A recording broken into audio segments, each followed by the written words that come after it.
மே மாதம் 5ஆம் தேதி செவ்வாய்க்கிழமை அன்றைய தினம் சங்கட சதுர்த்தி தினம்.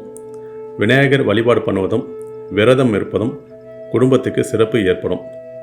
அன்றைய திதி அதிகாலை 4:41 வரை திரியதே திதி, பின்பு சதுர்த்திதி. நட்சத்திரம் பிற்பகல் 12 வரை கேட்டை நட்சத்திரம், பின்பு மூல நட்சத்திரம். நல்ல நேரம் 7:30 முதல் 8:30 வரை, காலை 10:30 முதல் 11:30 வரை, மாலை 4:30 முதல் 5:30 வரை, இரவு 7:30 முதல் 8:30 வரை. யோகம் பிற்பகல் 12:03 வரை சித்த யோகம், பின்பு அமிர்த யோகம். சந்திராஷ்டமம் ஏற்படக்கூடிய ராசிகள்: மேஷ ராசிக்கு பிற்பகல் 12:03 வரை பரணி நட்சத்திரம், பின்பு கிருத்திகை நட்சத்திரம் சந்திராஷ்டமம் ஏற்படும்.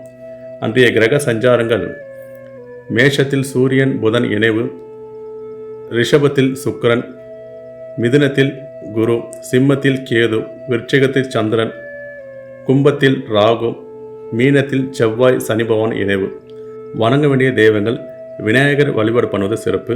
தவிர்க்க வேண்டிய நிறம்: மஞ்சள் நிறம் ஆடை அணிவது தவிர்ப்பது யோகம்.